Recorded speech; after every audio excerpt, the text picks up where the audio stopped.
Praise the lord. ప్రభువైన యేసుక్రీస్తు నామములో ఈ ఉదయకాలమందు మీ అందరికీ కూడా శుభములు తెలియజేస్తూ ఉన్నాను. ఈ ఉదయకాలమందు మనం ఏ విధంగా మారాలి అనే దాని గురించి కొన్ని మాటలు నేను మీ ముందు ఉంచాలని ఆశిస్తున్నా. మార్పు అనేది ప్రకృతికి అలవాటైనటువంటి విషయమే. కాలం మారుతుంది, వాతావరణం మారుతుంది, ప్రకృతి మారుతుంది, పరిస్థితులు మారుతాయి. కానీ మానవుడు తన పద్ధతిని మార్చుకోడు, మార్పును కోరడు. మార్పు అంటే ఇష్టపడ్డం. ఇది చాలా విడ్డూరమైన విషయం. ఇదిగో నేను కొత్త సొగసులతో నేను వచ్చేస్తున్నాను అంటూ కొత్త సంవత్సరం రానే వచ్చేసింది.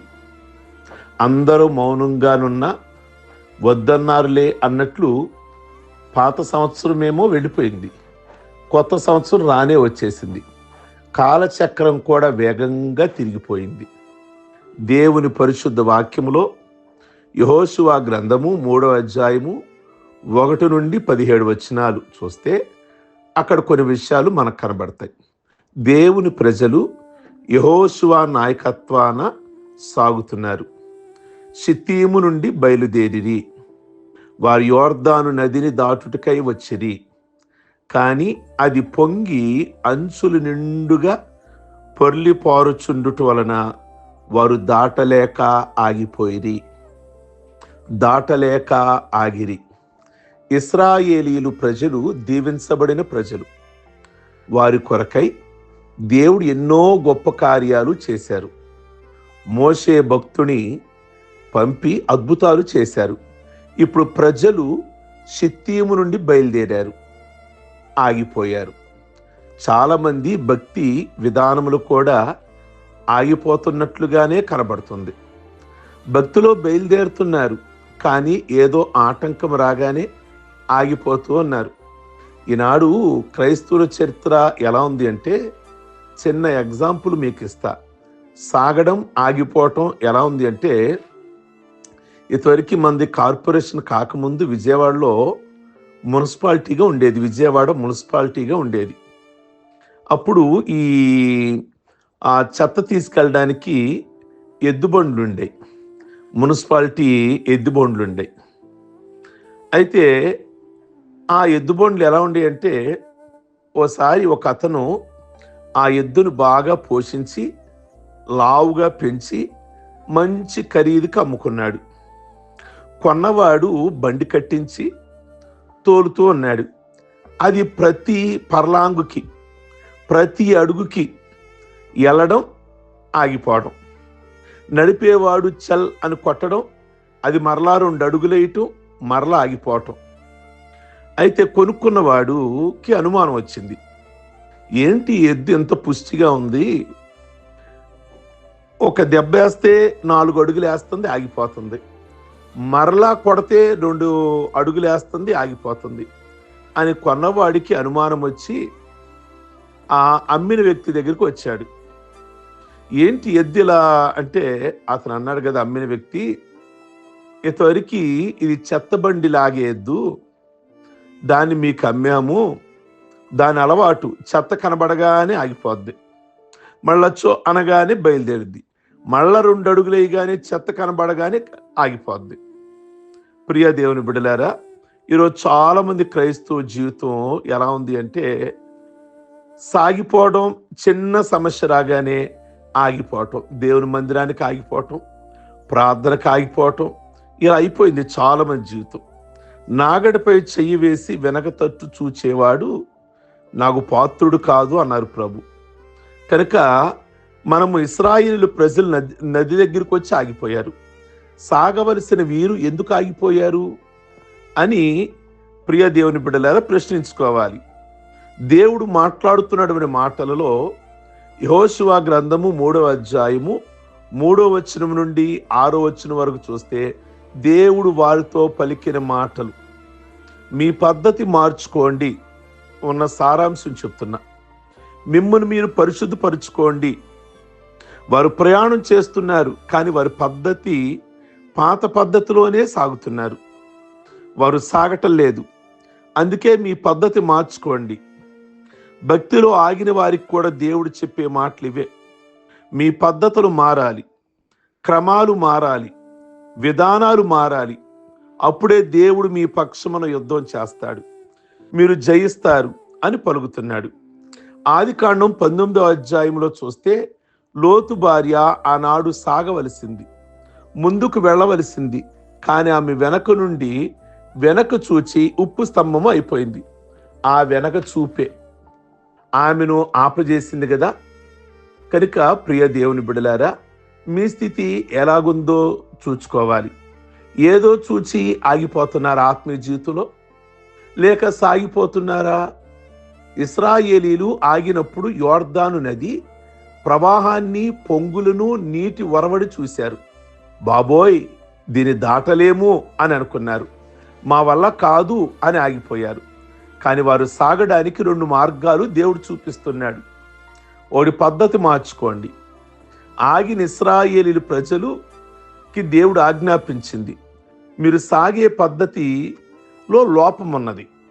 అనగా వారు ప్రయాణం చేస్తూ క్రమములో ముందుగా ఎవరు నడుస్తుండేవాళ్ళు అంటే, వారి నడకలో ఫస్ట్ రాజులు, తర్వాత వెనక మందసం, ఆ మందసము యాజకుడు, ఆ తర్వాత సామాన్య ప్రజలు వెళ్ళేవాళ్ళు. కానీ దేవుడు చెప్పేది ఏమిటంటే, ఇప్పుడు మీ పద్ధతి మార్చుకోండి.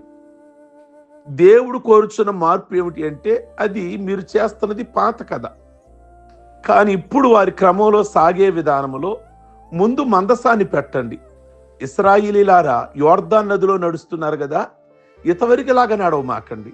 ముందు మందసాన్ని పెట్టండి, దాన్ని మోసే యాజకులను ముందు ఉంచండి, రెండోది రాజులు ఉంచండి, మూడోది సామాన్య ప్రజలు ఉండాలి. మీ పద్ధతి మార్చుకోండి. అనగా ఇశ్రాయేలు ప్రజలు నడక సాగాలి అంటే వారు తమ సాగే విధానాన్ని మార్చుకోవాలి. ముందు దేవుని సేవకులు మందసం మోస్తూ నడుస్తూ ఉండాలి, తర్వాత రాజులు, తర్వాత ప్రజలు. ప్రియ దేవుని బిడలారా, కనుక దేవుని సేవకులు ఎందుకు ముందు ఉండాలి అంటే, వారు దేవుని ప్రతినిధులు కదా. ముందు దేవుడు, మందసం అంటే ముందు, అంతేగాని రాజులు, అధికారులు కాదు. దేవుడే ముందు ఉండాలి. మందసం అంటే దేవుని యాజకులు అంటే కనుక దేవునితో సమానం. ఆ మందసము దేవునితో సమానం.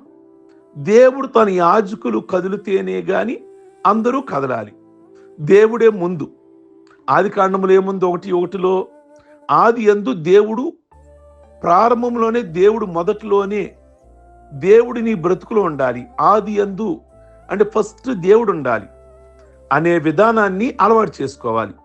ఇశ్రాయేలు ప్రజలు మందసం ముందు వెళుతుండగా మీరు దాన్ని వెంబడి వెళ్ళవలెను. దానికి మీకు 2000 కొలమూరులు ఉండవలెను. ప్రియ దేవుని బిడ్డలారా, 4వ వచనం ఉంది అక్కడ, మీరు ఆ మందసానికి సమీపముగా వెళ్ళరాదు. అంటే మందసము గౌరవించాలి. దైవిక భయముతో మీరు సాగవలసి ఉన్నారు. మొదటి షరతు.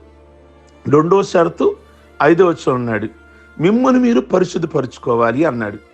యూదులు తమ్మును తాము పరిశుద్ధపరుచుకునే రీతి ఏది అంటే, శుద్ధ స్నానం చేసి, మంచిగా స్నానం చేసి, వేరు వస్త్రాలు, ఏఫోదు వంటి ప్రార్థనా వస్త్రాలు ధరిస్తారు. ఇప్పుడు దేవుని ఆజ్ఞానుసారముగా వారు పద్ధతి మార్చుకున్నారు. అంతకుముందేమో సాగిన విధానం మీరు విన్నారు. ఫస్ట్ రాజులు, తర్వాత మందసము, తరువాత సామాన్య జనులు. ప్రియ దేవుని బిడలారా, ఇప్పుడు వాళ్ళ విధానం మారుతుంది.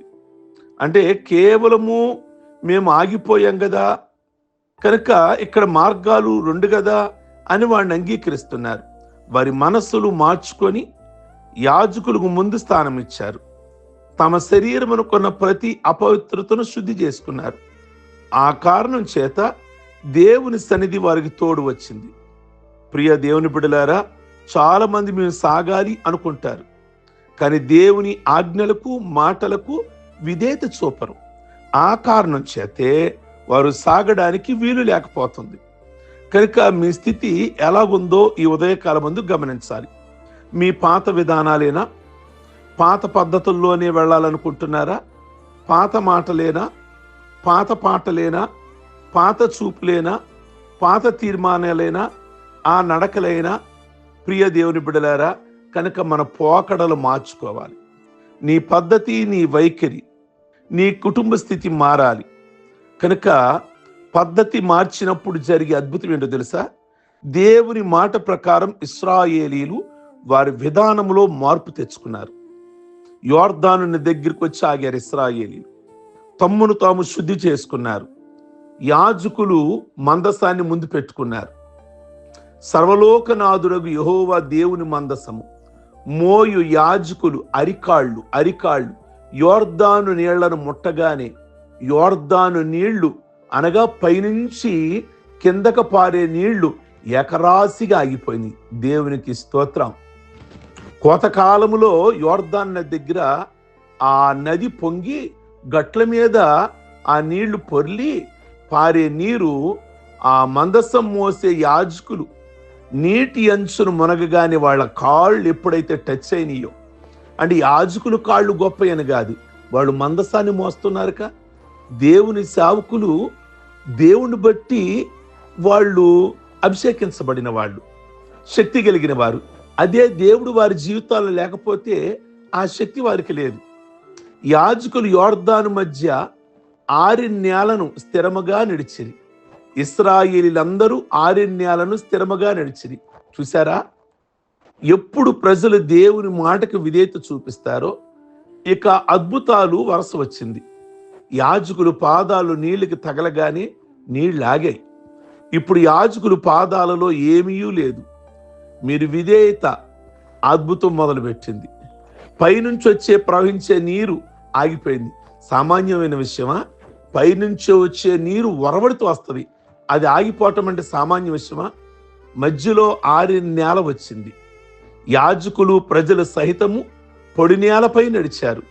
ఈ రకమైన అద్భుతాలు జీవితంలో జరగాలి అంటే దేవుని వాక్యమునకు విధేయత ఉండాలి. అప్పుడే ప్రవాహాలు ఆగుతాయి.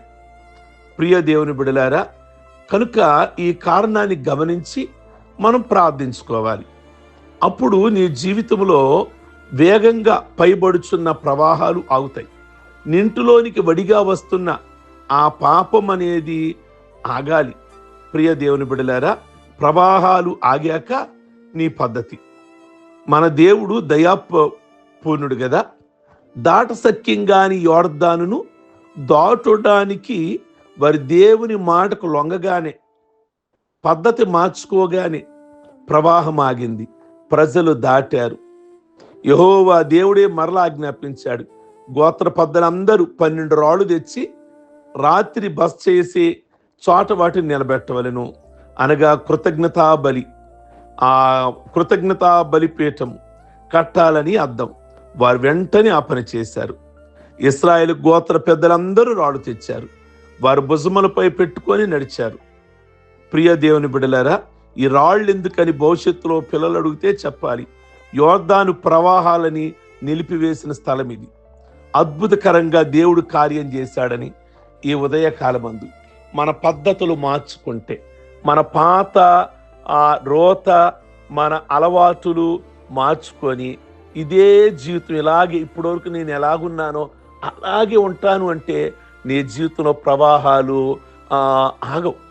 కనుక ఒక ఆగాలి అంటే, పైనున్న ఆ నీరు ఆగాలి అంటే, అద్భుతం జరగాలి అంటే, నువ్వు నడవాలి అంటే పద్ధతులు మార్చుకోవాలి. ప్రార్థించుకుందాం. సర్వశక్తి కలిగిన తండ్రి, మీకు స్తోత్రం. ఈ ఉదయకాలం ముందు ఇశ్రాయేలీలు యోర్దాను దగ్గరికి వచ్చి ఆగగా నిజంగా వారి పద్ధతి మార్చుకున్నారు. ఇప్పటి వరకు నడిచిన విధానం వేరు, ఇప్పుడు నడవలసిన విధానం వేరు. 2020 ప్రభువా మీ కొందనాలు స్తోత్రాలు. గడిచిన సంవత్సరంలో 2025లో మరి ఒకలాగా నడిచారు. ఇప్పుడు ఈ 2026లో ఒకలాగా వారు నడవడానికి, మీరు ఏమైతే చెప్తున్నారో ఆ విధంగా వారు నడవడానికి కృప దయచేయండి. ఆశీర్వాదమును దీవెనను వారి కుటుంబాలలో మీరు కనబరచండి. మీ నామమునకు మహిమ తెచ్చుకోండి. పెళ్లి రోజులు, పుట్టినరోజులు, రక్షణ పొందిన రోజులు చేసుకుంటున్న బిడ్డలందరినీ ఆస్వాదించి ఘనత, మహిమ, ప్రభావములు పొందమని యేసు పరిశుద్ధ నామములో అడుగుచున్నాం తండ్రి. ఆమేన్. God bless you.